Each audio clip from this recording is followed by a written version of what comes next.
নিজের অতীত থেকে বাঁচতে এবং স্ত্রীর কথা রাখতে সাত্যা তার একমাত্র মেয়েকে নিয়ে পরিচয় গোপন করে চলে আসে কেরালার একটি ছোট্ট গ্রামে। বাবা মেয়ের দিন ভালোই যাচ্ছিল, তবে একদিন কিছু গুন্ডা তার আদরের মেয়েকে তুলে নিয়ে যায়। এবার তো নিজের মেয়েকে বাঁচাতে সাত্যা ফিরে আসে তার ভয়ঙ্কর রূপে।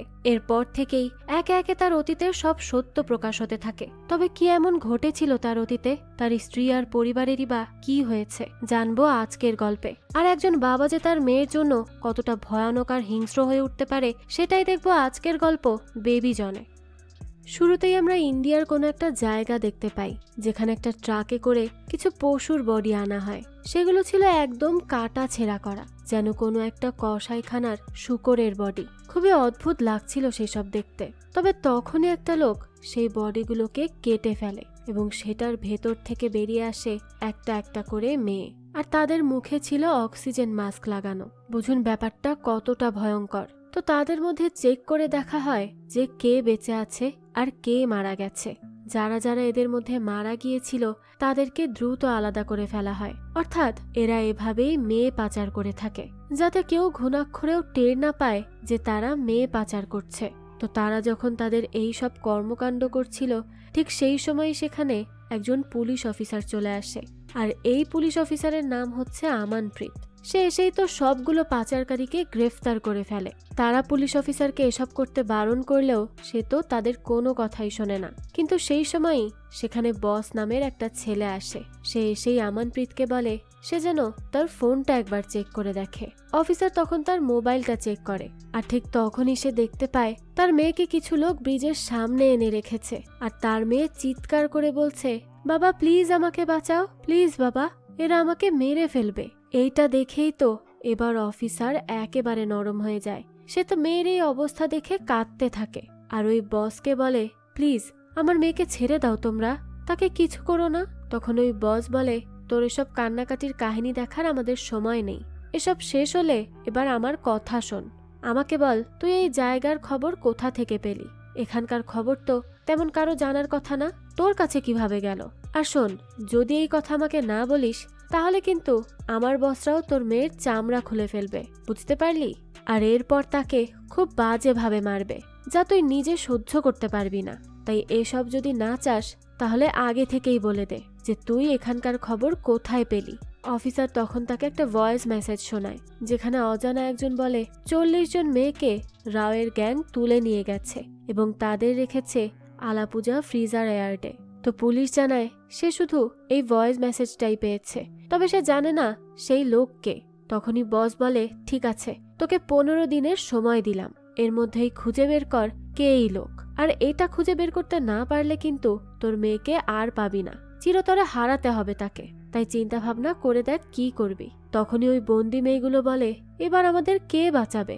আসলে তারা সবাই আশা করেছিল যে পুলিশ অফিসার এদেরকে বাঁচিয়ে নিয়ে যাবে, কিন্তু এই গুন্ডারা তো এতই শয়তান যে তারা তো এই পুলিশের মেয়েটাকেই আটকে রেখেছে। তাই বেচারা পুলিশেরও এখানে আর কিছুই করার থাকে না। সে তো এসেছিল মেয়েগুলোকে ছাড়িয়ে নিয়ে যাওয়ার জন্য, কিন্তু এখন তো তাকে তাদেরকে এখানেই রেখে যেতে হচ্ছে। তাই মেয়েগুলো অনেক বেশি দুশ্চিন্তায় পড়ে যায় যে তাদের কি আদৌ কেউ বাঁচাতে আসবে। এই কথার উত্তরে একটা মেয়ে বেশ কনফিডেন্সের সাথে বলে আসবে, আমাদেরকে বাঁচাতে কেউ একজন তো অবশ্যই আসবে। এরপরই দৃশ্য পরিবর্তন হয় আর আমরা আলাপুজা কেরালার দৃশ্য দেখতে পাই। সেখানে সাত্যা এবং তার মেয়ে খুশি রাস্তার পাশে দাঁড়িয়েছিল। সে সময় হঠাৎ সাত্যার বাইকটা খারাপ হয়ে যায়, তাই সেটা ঠিক করতে লেগে পড়ে। আর এই খুশি ছিল বেশ রাগী আর মুডি একটা মেয়ে। সে তার বাবাকে বলতে থাকে বাবা এই তোমার জন্য না আমার রোজ রোজ স্কুলে যেতে লেট হয়ে যায়। সাত্যা তখন বলে সরি বেবি, আর 2টা মিনিট, এক্ষুনি ঠিক হয়ে যাবে। তো তখনই সেখানে একজন লোক গাড়ি দিয়ে যাচ্ছিল। সে সময় পানি ছিটকে পড়ে যায় খুশির গায়ে। খুশি তো এটা দেখে খুবই রেগে যায় আর সাত্যাকে বেবি বলে ডেকে ওঠে। সাত্যাও তো তখন উঠে পড়ে সোজা গাড়িতে। খুশি তখন বলতে থাকে চলো একে মজা দেখানো যাক। এবার তো সাত্যা আর খুশি ওই লোকের পেছনেই পড়ে যায় আর এক পর্যায়ে লোকটাকে ধরেও ফেলে। তবে সাত্যা লোকটাকে বলে স্যার দেখুন আপনিও বাবা আর আমিও বাবা, আর দেখুন আপনি তো আমার মেয়ের পুরো গা ভিজিয়ে দিয়েছেন, আর এ কারণেই আমি আপনাকে ভেজাতে বাধ্য হলাম। আসলে আমার মেয়ের ইগো হার্ট করে ফেলেছেন আপনি, তাই প্লিজ তাকে সরি বলে দিন, সে আপনাকে মাফ করে দিবে। তো তারপরে আর কি করার, লোকটাই পিচ্চি মেয়েকে সরি বলে আর সেখান থেকে চলে যায়। তখন খুশি বলে, ছি, আমি কি ভেবেছিলাম, আর তুমি কি করলে, হাতে পায়ে ধরার মতো অবস্থা হয়ে গেল তোমার। সত্যা তখন বলে, এখন আর কি করতে হবে, সে তো সরি বলেছেই তাই না? খুশি বলে, হ্যাঁ হ্যাঁ হয়েছে, আমি দেখেছি কেমন সরি বলেছে। বুঝুনেই বাচ্চা মেয়ের কত বড় বড় কথা। যাক, তো এরপরই তারা বাড়ি চলে আসে। সত্যা তো খুব সুন্দর করে রান্না বান্নাও শুরু করে। খুশিও নিজের মতো বেশ মজা করে। তাদের বাবা মেয়েকে দেখেই বোঝা যাচ্ছিল এরা এদের দুনিয়ার রাজা এবং রাজকুমারী। এই বাবা মেয়ে মিলেই তাদের সুন্দর একটা জীবন। তো এখানে বোঝাই যায় যে খুশির মা নেই। তো খুশির মায়ের কি হয়েছে আর তার কি কাহিনী, তা তো আমরা গল্পের সামনেই জানতে পারবো।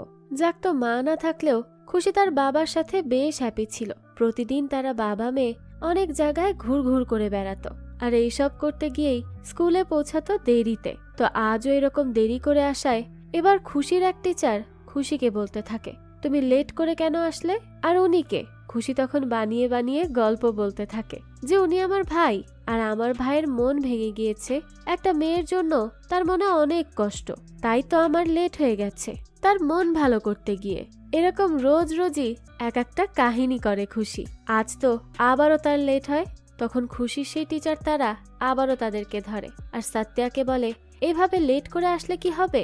আমি মানছি একটা মেয়ে আপনার মন ভেঙেছে, কিন্তু তাই বলে দেবদাস হয়ে ঘুরবেন নাকি?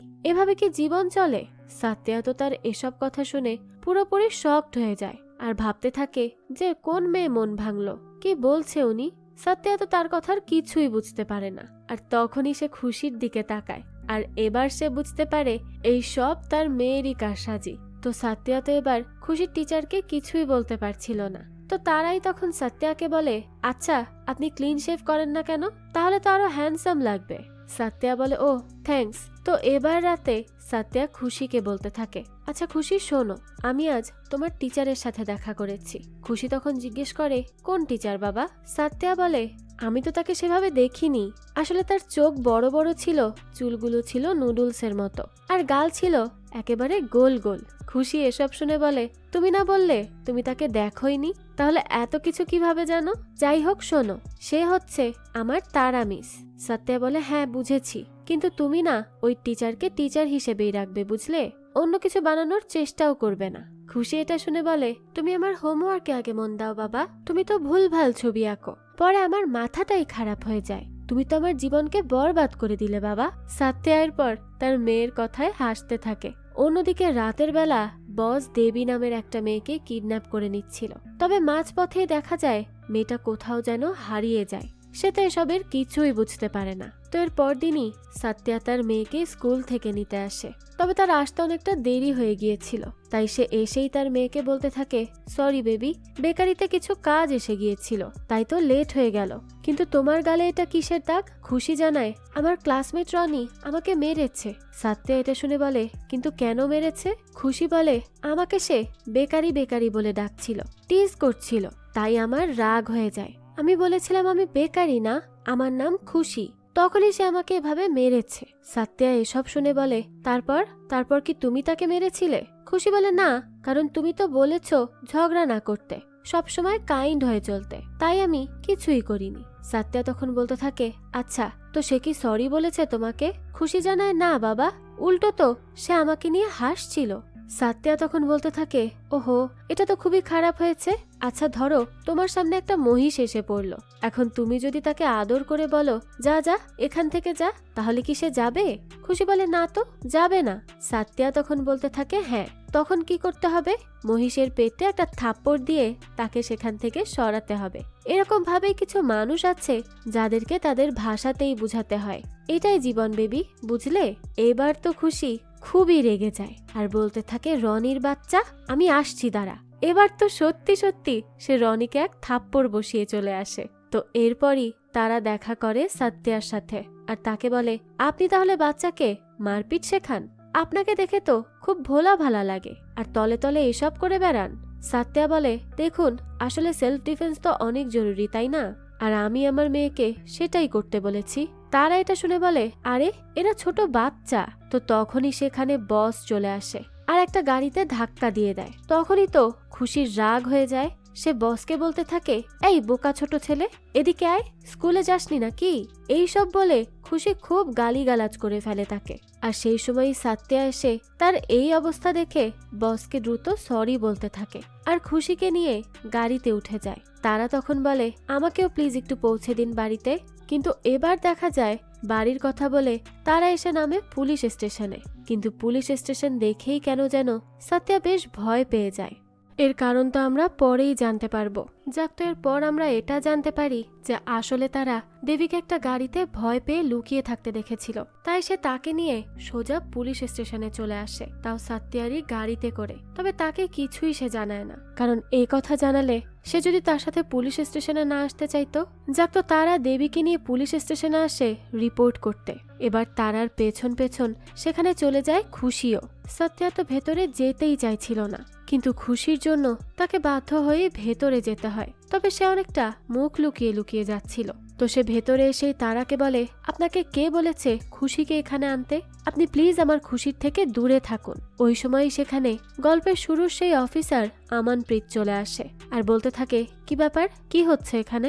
তারা বলে, দেবীকে কিছু ছেলেরা বিরক্ত করছিল, তাই তাকে এখানে নিয়ে এসেছি রিপোর্ট লেখানোর জন্য।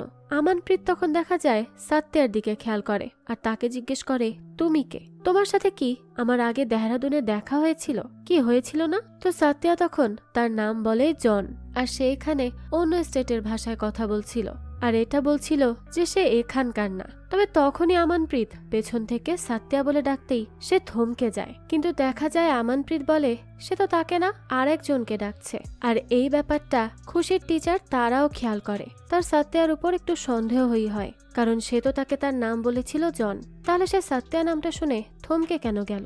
যাক, তো এরপরই দেখা যায় সাত্যা দ্রুত সেখান থেকে বেরিয়ে যায়। আর রাতেই আমানপ্রীত দেবীকে আবারও নিয়ে যায় বসের কাছে আর তাকে বলে, দেবী আমার সাথে আছে, কিন্তু একজন তোমার নামে রিপোর্ট করিয়েছে। অন্যদিকে রাতের বেলা খুশি সাত্যাকে বলে যে, বেবি, টিচারের কোনো দোষ ছিল না, আমি তো টিচারের পেছন পেছন পুলিশ স্টেশনে চলে যাই। সরি বেবি, এরপর থেকে আর কখনো এমন হবে না, আমি কখনো এমন করব না। সাত্যা তখন বলে, আম সরি বেবি, বাবার কখনো তোমার উপর এভাবে রাগ করবে না, ক্যান্ডি প্রমিস? তো এভাবেই তাদের বাবা মেয়ের মধ্যে সব রাগ মিটে যায়। তো এরপরই দেখা যায় রাতের বেলা খুশি ঘুমিয়ে পড়ে, কিন্তু তারপরও সাত্যার কিছু একটা নিয়ে ভয় হচ্ছিল। তো এরপরই সে বাইরে এসে দেখে সেখানে হাজির হয়ে গেছে বস আর তার লোকেরা।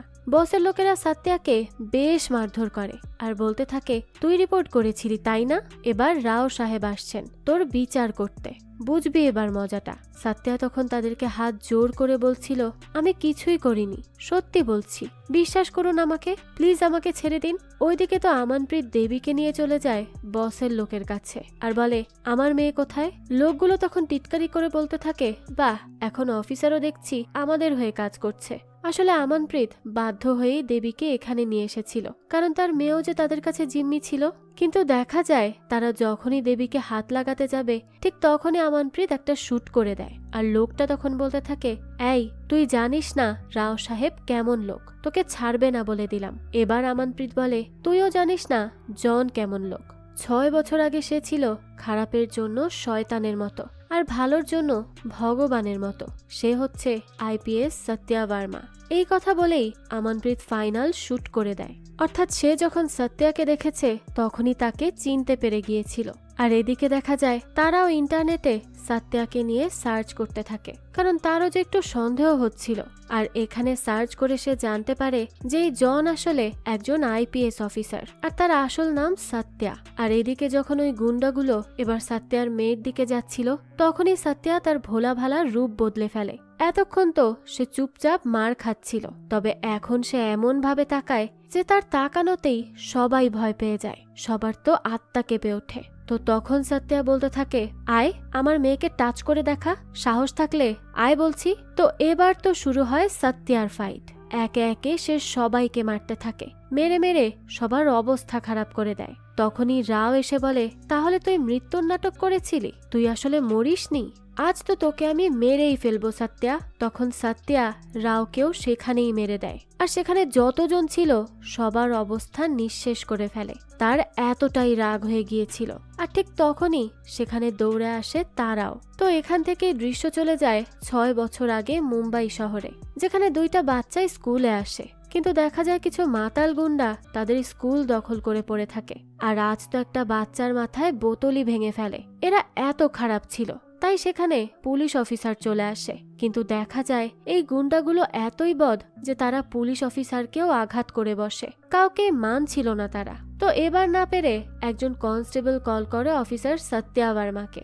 সবাই জানতো সত্যা বেশ সৎ একজন পুলিশ অফিসার, আর তার সাথে সাথে অনেক বেশি ভয়ঙ্কর। তো সত্যা স্কুলে এসেই দরজা বন্ধ করে দেয়। এরপরই দেখা যায় সবগুলোকে পিটিয়ে ইচ্ছে মতো শিক্ষা দিয়ে আবারও বাইরে চলে আসে।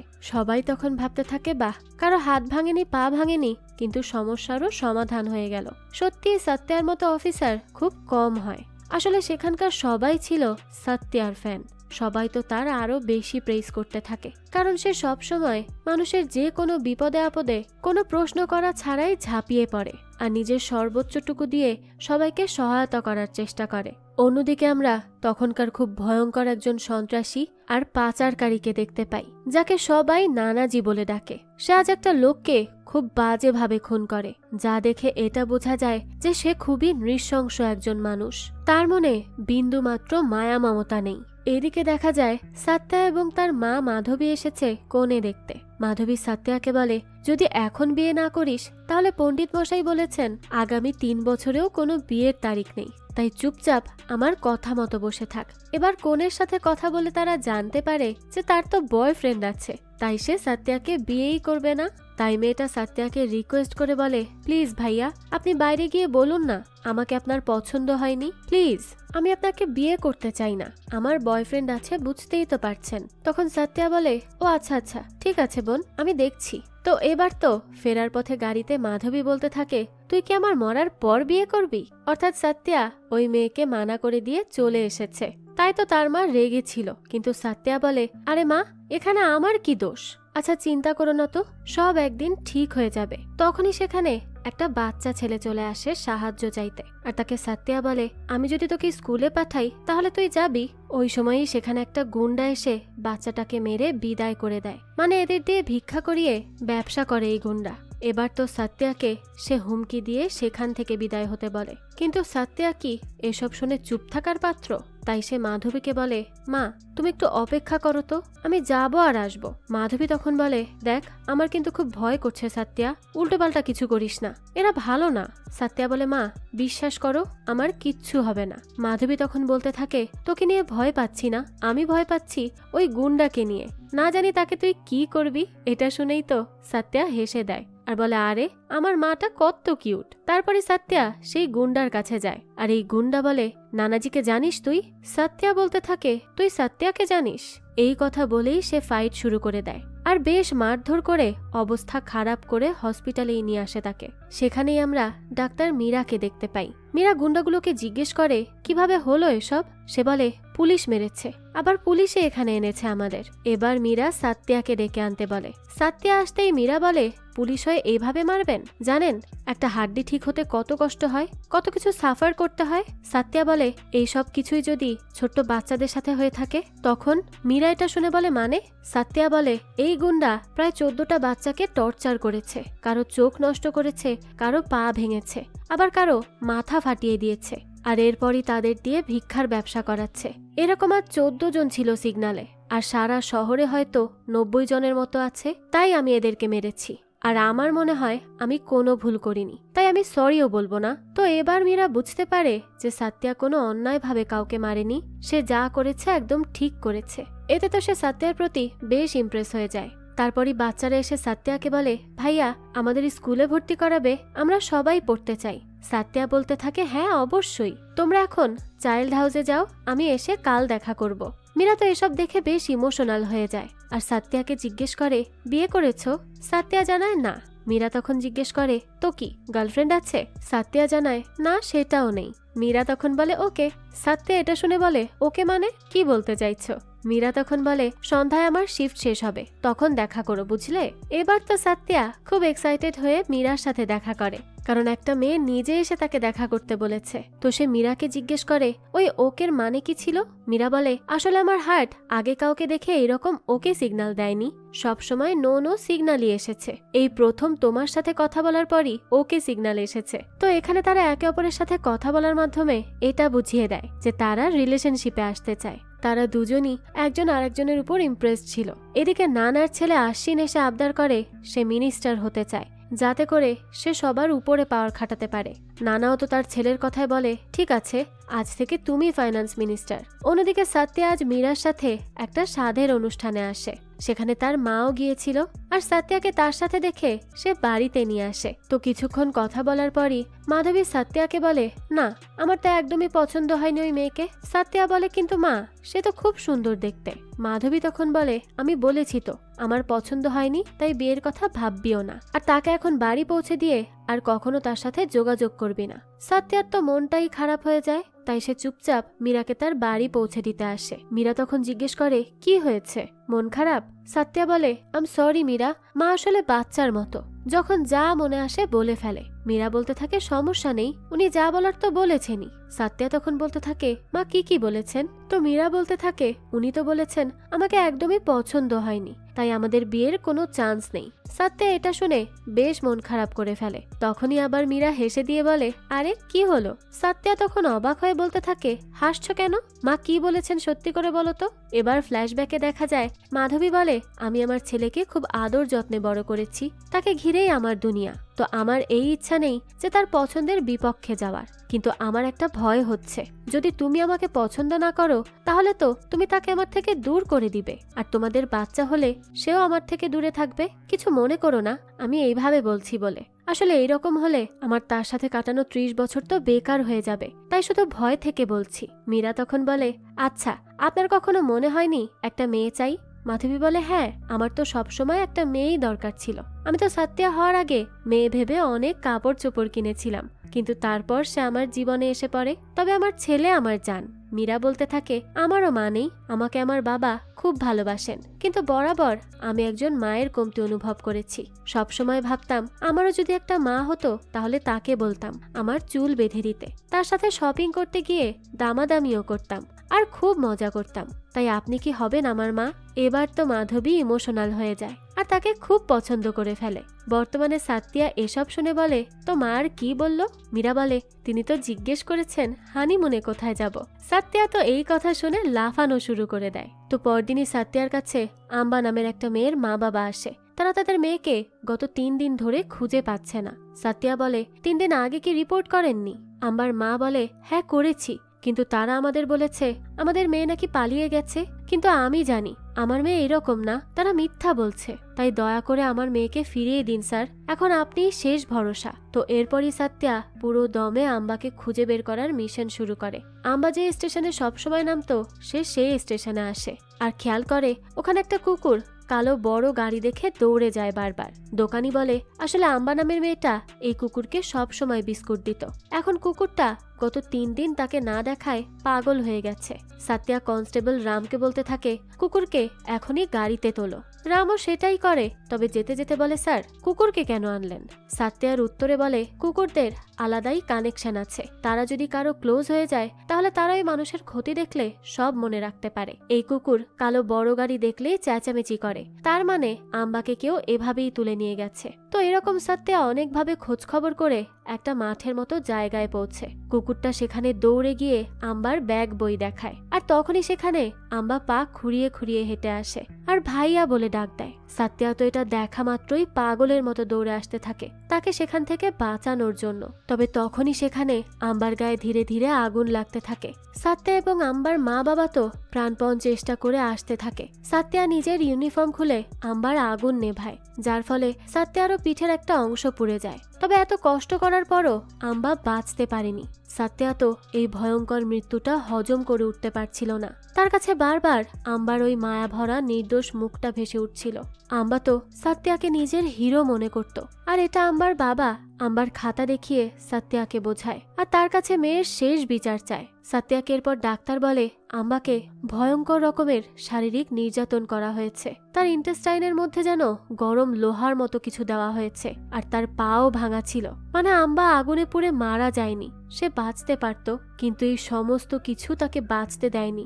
সাত্যা তো এসব শুনে এবার আর সহ্য করে উঠতে পারে না। সে সোজা এসে পড়ে সেই নানার বাড়িতে, আর এসেই বলতে থাকে আমি এসেছি নানার ছেলে আশফিনকে গ্রেফতার করতে, কারণ সে একটা মেয়ের উপর শারীরিক নির্যাতন করে তাকে মেরে ফেলেছে। তাই নানাজি ডেকে আনুন আপনার ছেলেকে। তখন নানা বলে আমার ছেলে তো মিনিস্টার হয়েছে, 3 দিন ধরে আমিও খুঁজছি তাকে, হতে পারে কাজ করতে করতে ঘুমিয়ে পড়েছে কোথাও, আর আমার ছেলেকে পেলে সেলুট করতে ভুলবে না, বুঝেছ? সাত্যা তো তার এসব কথার কোনো উত্তরই দেয় না, চুপচাপ সেখান থেকে বাইরে চলে আসে। আর মাঝ রাস্তায় গাড়ি থামিয়ে রামকে বলতে থাকে কি করা উচিত আমাদের। রাম বলে স্যার আমি সামান্য কনস্টেবল হয়ে কি বলবো বলুন। সাত্যা তখন বলে আমাদের কাছে যেই প্রমাণ আছে সেগুলো কোর্টে দিতে পারি না। রাম তখন নিউজ পেপার দেখিয়ে বলে স্যার এখানে মেয়েদেরকে শারীরিকভাবে নির্যাতনের উপর রিপোর্ট হয়েছিল। ভারতে গত বছর 33,000 এরকম কেস হয়েছে। তার মানে রোজ 93 জন মেয়ে শারীরিক নির্যাতনের শিকার হয়, এবং প্রতি ঘন্টায় আম্বার মতো 4 জন মেয়ের সাথে এমন হচ্ছে। আর এই মুহূর্তেও কেউ না কেউ কোনো না কোনো মাসুম মেয়ের সাথেই জঘন্য কাজটা করছে। স্যার আমার তো শরীর জ্বলে এসব দেখে। এখানে সেই কেস আছে যেগুলো পুলিশ স্টেশনে রিপোর্ট করানো হয়েছে, বাকি এরকম আরো না জানি কত হাজার হাজার কেস আছে যেগুলো হয়তো মানুষ সমাজের কথা ভেবে লজ্জা পেয়ে রিপোর্টই করায় না। আর এই বড়লোক বাবার ছেলেকে গ্রেফতার করেই বা আমরা কি করব?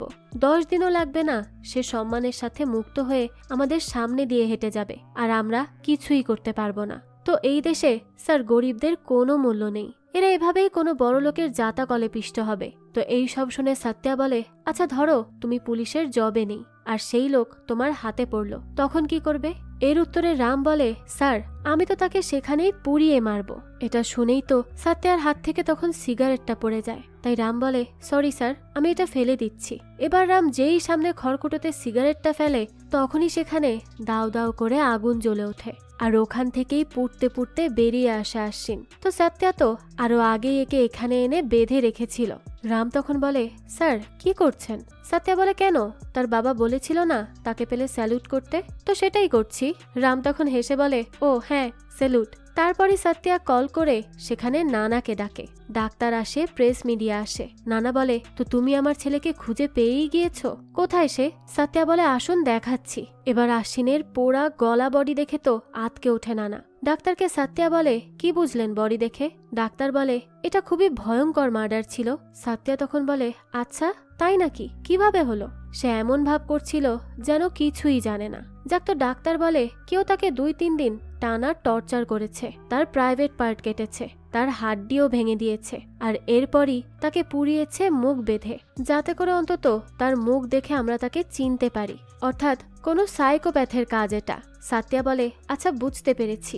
তো নানা তো এই বর্ণনা শুনে হার্ট অ্যাটাক করার অবস্থায় চলে যায়। সাত্যা তখন বলতে থাকে ও সরি স্যার আমি আপনাকে না দেখেই এইসব জিজ্ঞেস করে ফেলেছি। নানা তখন বলে আমার আদরের ছেলে ছিল সে, কিভাবে কি হলো বুঝলাম না। তুমি কি আমার কাছে আমার ছেলের খুনিকে ধরে নিয়ে আসতে পারবে? অন্তত কাউকে সন্দেহ হলে আমাকে বলো, তাহলে আমি তার ঘর বাড়ি সংসার বাচ্চার সবকিছু জ্বালিয়ে দিব। সাত্যা বলে আপনার ছেলেও তো কোনো দেবতা ছিল না স্যার, সে একটা ধর্ষক, খুনি, সন্ত্রাসী, লম্পট ছিল। তাই তাকে তো যে কেউ মারতে পারে। সেই খুন হওয়া মেয়ের মা বাবাও হতে পারে, বা তার ভাই। ভেবে দেখুন তার ভাই যদি অফিসার সত্যা ভার্মা হয় তাহলে কি হবে? তো আপনি আপনার ছেলের অন্তিম কাজ করা শুরু করুন। এই কথা বলেই সত্যা সেখান থেকে চলে আসে। দৃশ্য আসে বর্তমানে, যেখানে তারাকে চুপ থাকতে বলে সত্যা, আর তার মেয়েকে বলে কিচ্ছু হয়নি বেবি, আমি কাজ করছিলাম। এখান থেকে সত্যা আসে বডিগুলো ফেলতে। সত্যার সাথে এখনো রাম আছে। তো সত্যা বলে রাম একটা বডি মিসিং। অন্যদিকে আমরা তারাকে দেখি। আসলে তারাও কোনো টিচার না, বরং সেও আইপিএস অফিসার আদিরা বর্মন। তার স্কুলে আসা রাওয়ের বাচ্চাদের ব্যাগের মধ্যে সে একটা ডিভাইস দিয়ে দেয়, যার ফলে সে সমস্ত ইনফরমেশন পায়। আর এরপরই তারা আমানপ্রীতকে দিয়ে সেই বাচ্চা মেয়েগুলোকে উদ্ধার করায়, আর তারা বসকেও ধরে নিয়ে যায়। আমানপ্রীত প্রেস মিডিয়াকে বলে, আমরা 40 জন মেয়েকে উদ্ধার করতে পেরেছি এবং ওই বসকেও ধরেছি, তাই আমরা এবার এই মামলার আরো ভেতরে ঢুকতে পারবো। এদিকে তারা রামের কাছে আসে। রাম বলে, আপনি প্লিজ চলে যান, আমি জানি আপনি কে। তারা তখন বলে, আমিও তোমার মতন সত্যা এবং খুশির চিন্তা করি, প্লিজ আমাকে বলো খুশি কার মেয়ে, আর মীরার সাথেই বা কি হয়েছে। এবার দৃশ্য আবারও চলে যায় 6 বছর আগে, যেখানে আজ মীরা তার বাবার সাথে সত্যাকে দেখা করাতে আনে। কিন্তু মীরার বাবা তো পুলিশ অফিসারদেরকে বেশ অপছন্দ করে, কারণ তাদের জীবন সবসময় রিস্কের মধ্যে থাকে। কিন্তু দেখা যায় সত্যা কোনোভাবে মীরার বাবাকে ঠিকই কনভিন্স করে ফেলে আর তাকে বিয়ের জন্য রাজি করিয়ে নেয়। কিন্তু তখনই আবার সেখানে হামলা করে নানার লোকেরা। তাই এসব দেখে তো মীরার বাবা বেশ ঘাবড়ে যায় আর মীরাকে বলতে থাকে, দেখলি এটাই পুলিশ অফিসারের জীবন, তাই আমি কখনোই মানব না তোদের বিয়ে। তো এরপরই সত্যা চলে যায় নানার কাছে আর গিয়েই বলে, নানা চলো, আমি তোমাকে গ্রেফতার করতে এসেছি। নানা তো আজ এসেছিল তার ছেলের শেষ কৃত্য করতে, কিন্তু সত্যা সেটাও করতে দেয় না আর তাকে কাপড় খুলে অপমানিত করে জেলে এনে ভরে রাখে। এদিকে রাতের বেলা সত্যা মীরাকে বলে, দেখো আমি বুঝতে পারছি তুমি ভয় পেয়েছিলে, কিন্তু এরকম তো স্বাভাবিক। মীরা তখন বলে, হ্যাঁ ভয় তো পেয়েছি, আর ভয় পাওয়ার কথাই তো, তাই না? তোমার এই হিরো হয়ে ঘোরাটা শহরের জন্য ভালো, কিন্তু তোমার পরিবারের জন্য না। তাই প্লিজ এই জবটা ছেড়ে দাও আর আমরা এখনই বিয়ে করে নিব, আর যদি সেটা না পারো তাহলে আমি চলে যাব। সত্যা তখন বলে, হ্যাঁ চলে যাও। তো কিছুক্ষণ পর দেখা যায় আবারও মীরা এসে সত্যাকে মারধর করতে থাকে আর বলে, শয়তান আমার পিছু ছাড়াচ্ছিলি? সত্যা তখন হেসে বলে, আরে না না, আমি তো জানতাম তুমি আসবে। দেখো মীরা, আমি যতটা তোমাকে ভালোবাসি ঠিক ততটাই আমি আমার এই জবটাকেও ভালোবাসি, তাই না কোনোদিন তোমার জন্য জব ছাড়তে পারবো আর না জবের জন্য তোমাকে ছাড়বো। তো এরপরে তাদের দুজনের বিয়ে হয়ে যায়। কিছুদিন পরই দেখা যায় মীরা আর সত্যার জীবনে একটা ফুটফুটে বাচ্চাও আসে। এতে তো তাদের দুই পরিবার বেশ খুশি ছিল, তাই তো তাদের মেয়ের নাম রাখা হয় খুশি। সে এখন একটু বড় হয়েছে, বসতেও পারে। তো মীরাকে আজ সত্যা বলে, কি ব্যাপার বেবি, আজ খুব খুশি মনে হচ্ছে? মীরা বলে, হ্যাঁ আমার আজ কমপ্লিট ফিল হচ্ছে। সত্যা তখন অবাক হয়ে জিজ্ঞেস করে, কি এমন হলো যে এমন ফিল হচ্ছে? মীরা বলে, কেন, আমার কাছে তো আজ সব আছে, একটা লাভিং হাজবেন্ড, একজন মায়ের মতো শাশুড়ি আর একটা এঞ্জেলের মতো মেয়ে। তো একটা মেয়ে এর থেকে বেশি আর কি চাইবে? তাই আমি আজ একদম কমপ্লিট। তো এরপরে মাধবী বলে, খুশির কাপড়ে তো কেক লেগে আছে, তাই আমি তাকে ক্লিন করে দিচ্ছি। সত্যা তখন মীরাকে বলে, আচ্ছা তুমি আমার পুলিশের চাকরি পছন্দ না করেও এটাকেই নিজের জীবন করে নিয়েছো, তো তোমারও তো কিছু স্বপ্ন থাকতে পারে তাই না? সেটা কি বলো তো? সেই ব্যাপারে তো কখনোই আমাকে কিছু বলনি। মীরা তখন বলে, আছে একটা স্বপ্ন, কিন্তু সেটা তুমি পূরণ করতে পারবে না। সত্যা তখন বলতে থাকে, আচ্ছা তাই নাকি, তাও আগে বলো তো তোমার স্বপ্নটা কি? মীরা তখন বলে, আমি চাই একটা ছোট্ট গ্রামে থাকতে, যেখানে তুমি বেশিরভাগ সময় আমার সাথেই কাটাবে, আর আমাদের ঘরে একটা পাপিও থাকবে যার নাম হবে টাইগার। সত্যা বলতে থাকে, ব্যাস এতটুকুই স্বপ্ন? মীরা বলে, হ্যাঁ। তো এরপর সে সত্যাকে জিজ্ঞেস করে, আচ্ছা বলো তো আমি কেমন ওয়াইফ? এই কথাটা মীরা শেষ করতে না করতেই তার বডিতে একটা গুলি এসে লাগে আর মীরা 1 মিনিটের মধ্যেই থমকে মাটিতে পড়ে যায়। সবকিছু এত হঠাৎ করে হয়ে গেছে যে সত্যা তো পুরো বিষয়টা প্রসেসই করতে পারছিল না। সে তো একদম শকড হয়ে দাঁড়িয়ে থাকে। কিছু বুঝে ওঠার আগেই সত্যাকে একের পর এক শুট করা হয়। তারপরই বাথরুমে গিয়ে সত্যার মাকেও মারা হয় আর খুশিকে বাথটাবে বসিয়ে পানির কল ছেড়ে দিয়ে আসে নানা। এবার নানা সত্যাকে বলে, তুই আমার ছেলেকে মারলি, আমাকে কাপড় ছাড়া অপমানিত করলি, আমাকে বুড়ো বাজ বললি, কিন্তু জানিস তো বাজ যখন স্বীকার করে তখন কাউকে ছাড়ে না। আর এই 3 বছর জেলে আমি শুধু একটাই নাম নিয়েছি, সেটা হচ্ছে সত্যা। এখন তো আমার শান্তি লাগছে সবকিছু শেষ করে। তো এরপরই তারা সেখান থেকে চলে যায়। কিছু সময় পরই হুশ আসে মীরার। মীরা হুশে ফিরেই জলদি উপরে যায় আর সেখানে গিয়েই দেখে মাধবীর পুরো শরীর রক্তাক্ত হয়ে আছে, কিন্তু সে কষ্ট প্রকাশ করারও সময় পায় না। তাই তাড়াতাড়ি খুশিকে পানি থেকে তুলে নিচে চলে আসে। এসেই সত্যাকে কোনোভাবে হুশে ফিরিয়ে বলে, এখান থেকে হসপিটাল কাছেই আছে, তুমি প্লিজ খুশিকে নিয়ে দ্রুত হসপিটালে যাও আর আমাকে কথা দাও তুমি এই পুলিশের চাকরি ছেড়ে কোথাও দূরে চলে যাবে আর আমাদের খুশিকে কিচ্ছু হতে দিবে না, তুমি ওকে সব সময় সেফ রাখবে, এই সব ঝুট ঝামেলার থেকে দূরে রাখবে। সত্যাও তখন মীরাকে কথা দেয় যে সে এটাই করবে। তো এরপরই দেখা যায় মীরা সেখানেই মারা যায়। সত্যা তো অনেক ভেঙে পড়ে, কিন্তু তাকে যে তার মেয়েকে নিয়ে দূরে চলে যেতে হবে তাই সে আবারও নিজেকে সামলে সেখান থেকে রওনা দেয়। তো বর্তমানে রাম এই সব কিছু বলে তারাকে বলে যে সেই সাত্যা তো মারা গিয়েছে 6 বছর আগেই, আর এখন যাকে দেখছো সে খুশির জন, আর সে খুশিকে নিয়েই ভালো আছে। আমি শুধু এটাই চাই তারা ভালো থাকুক। তো এরপরই সেখানে খুশি আসে আর তাকে বলে আমরা কোথাও যাচ্ছি, তাই তুমিও আমাদের সাথে চলো না প্লিজ। তারা তখন খুশিকে কোলে তুলে নেয় আর বলে তুমি যেখানে যাবে আমিও সেখানেই যাব খুশি। তো আজ খুশিকে সাত্যা একটা পিকনিকের জন্য বাসে দিয়ে যায়, আর রনি এখন ভদ্র হয়ে খুশিকে তার পাশেই বসতে বলে। এবার তো বাস ছেড়ে দেওয়ার পরই সাত্যার কাছে কল আসে নানার। নানা জেল থেকে কল করে সাত্যাকে বলে কি রে সাত্যা, তুই ফিরে এসেছিস, এবার তো মজা হবে, দেখ তোর জন্য আমি একটা উপহার পাঠিয়েছি। পেছনে তাকিয়ে দেখ। সাত্যা তখন দেখে যে খুশিদের স্কুল বাস ব্রেক ফেল করে ব্রিজ থেকে নিচে পড়ে যায়। এটা দেখে তো সাত্যাও দৌড়ে পানিতে ঝাঁপ দেয়। একে একে সব বাচ্চাদেরকে সেখান থেকে উদ্ধার করে বের করে সে। উদ্ধার কর্মীরাও তখন সেখানে চলে আসে, তবে সাত্যা তো খুশিকে পানি থেকে এনে দেখে সে বেহুশ হয়ে আছে। এটা দেখে তো সাত্যা বেশ ঘাবড়ে যায়। তো তারা তখনই খুশিকে ডাক্তারের কাছে নেয়। কিছুক্ষণ পরই খুশির হুঁশ ফিরে আসে। এদিকে রনির অবস্থা তো বেশ খারাপ, তবে কোনো মতে সেও প্রাণে বেঁচে যায়। সাত্যা তখন রামকে বলে আমার জন্য আজ এই সব বাচ্চাগুলোর প্রাণ ঝুঁকিতে পড়েছে। রনি তখন বলে আঙ্কেল খুশি কেমন আছে, সে সুস্থ হয়ে উঠলে আমি আর তাকে বিরক্ত করব না। তার এই কথা শুনে সাত্যা খুশি হয়, কিন্তু এবার সাত্যাকে আবারও কল করে নানা। সে বলতে থাকে কি রে সাত্যা, একটুতেই হাঁপিয়ে গেলি, এটা তো সবে শুরু, আর আমি তো ভেবেছিলাম তুই মারা গেছিস, কিন্তু এখন তো দেখছি তুই বেঁচে আছিস, তাই আমি আসছি তোর সাথে দেখা করতে। রাম তখন বলে কি বললো নানা? সাত্যা জানায় সে বলেছে আসল রাক্ষসের সাথে দেখা করতে আসছে। এদিকে একজন মহিলা তার মেয়ের খোঁজ করতে পুলিশ অফিসার বলদেবের কাছে অনেক টাকা পয়সা জমা করে, অনেকভাবে রিকোয়েস্টও করে তাকে, কিন্তু বলদেবের এইসবে কিছুই যায় আসে না। মহিলা তো অধৈর্য হয়ে এবার উপরওয়ালার কাছে হেল্প চায় যেন এই শয়তানদেরকে শেষ করা হয়। তখনই সেখানে সাত্যা আসে, এসেই কনস্টেবল কালীকে বলে আমার জন্য এক কাপ চা করতো, আমি আসছি।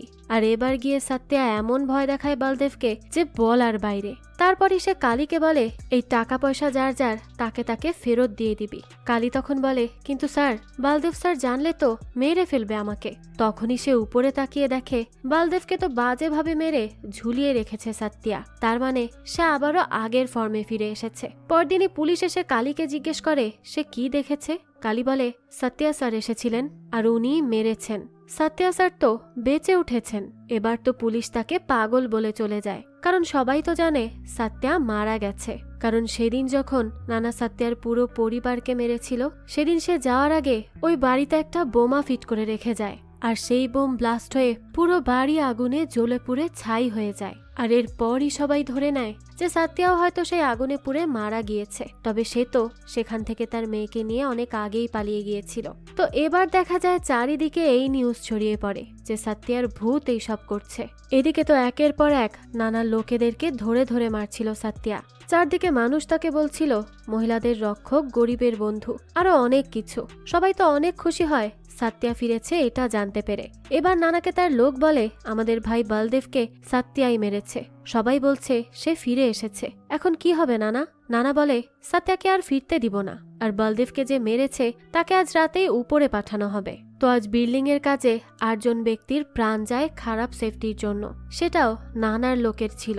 আর নানার লোক এসেই 8টা বডির জন্য 8 লাখ দিয়ে সব শেষ করতে বলে। সেখানে একটা বাচ্চা কাঁদছিল তার মা মারা যাওয়াতে। তখনই নানার লোক তাকে কিছু টাকা দিয়ে দেয় চকলেট খাওয়ার জন্য। এবার রাতে সাত্যা এসে হামলে পড়ে এদের উপর, আর মরার আগে নানাকে তার লোক কল করে বলে দেয় সাত্যার কথা, আর বলে নানা যদি বাঁচতে চায় তাহলে যেন পালিয়ে যায়। তো এরপরই সাত্যা খুব বাজেভাবে তাকে মেরে ফেলে, আর এরপরই দেখা যায় সেই লাশের সামনে এসে ওই বাচ্চা ছেলেটা চকলেট খায়। তো রাতে অফিসার কল করে তারাকে জানায় যে ভিমা তার নতুন শিপমেন্ট নিয়ে আসবে আজ, অর্থাৎ মেয়ে পাচার করবে, তাই তাকে ধরতেই হবে। রাতে সেই মতন তারা এবং রাম রেডি ছিল। প্রচুর মারামারিও হয় এখানে, কিন্তু রাম তাদের সাথে লড়াই করে পারে না, আর তারাকেও বন্দি করে ফেলা হয়। এরপরই সাত্যাকে কল করে নানা ডাকে সেখানে আসার জন্য।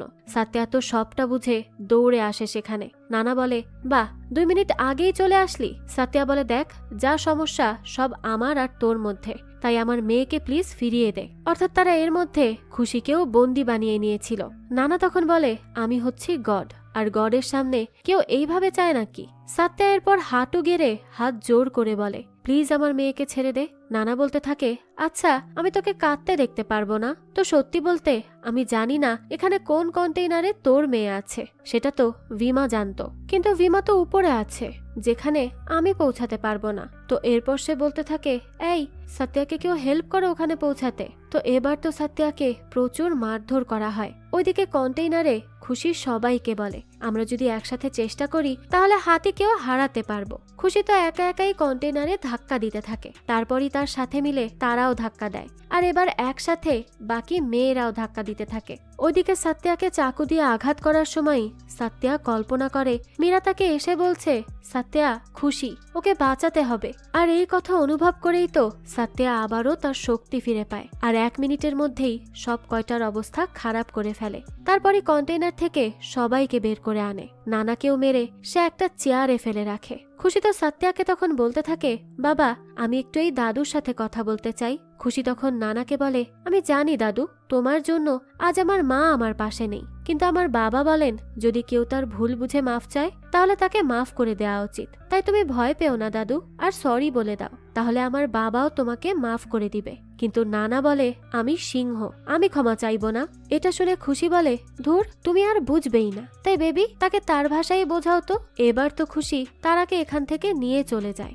আর সাত্যা নানাকে বলে, আমার মেয়ে জানে তুই তার মাকে খুন করেছিস, কিন্তু তাও সে তোকে মাফ করে দেওয়ার কথা বলছে। কিন্তু তুই তো তোর ছেলের সমস্ত ক্রাইম জেনেও তাকে সাপোর্ট করেছিলি, তাই বাচ্চারা বিপদে যায় তার বাবা মায়ের দেয়া শিক্ষা থেকেই। তাই তোর ছেলের মৃত্যুর জন্য তুই দায়ী, বুঝলি?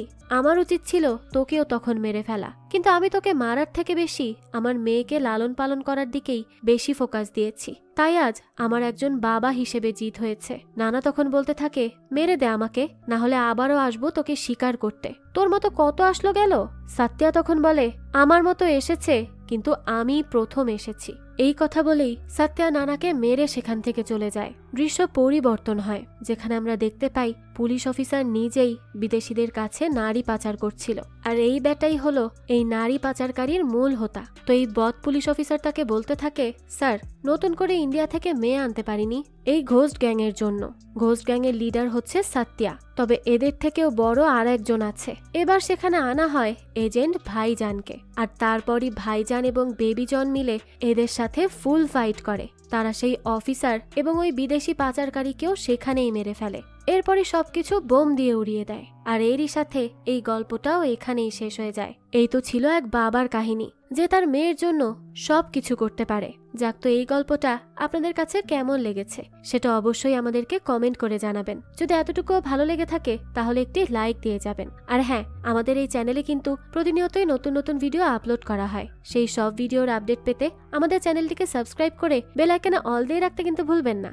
আর একটা কথা, আপনার আমার মতো মুভি লাভারদের জন্য আমরা নিয়ে এসেছি সুলভ মূল্যে নেটফ্লিক্সের সাবস্ক্রিপশন, যেটি পেয়ে যাবেন আমাদের ফেসবুক পেজ এইচবি শপে। পেজের লিংক ডেসক্রিপশন বক্সেই দেয়া আছে। আজকে তাহলে এই পর্যন্তই, আবারও হাজির হব নতুন কোনো ভিডিও নিয়ে। সেই পর্যন্ত সবাই ভালো থাকবেন আর আমাদের চ্যানেলের সাথেই থাকবেন। ধন্যবাদ।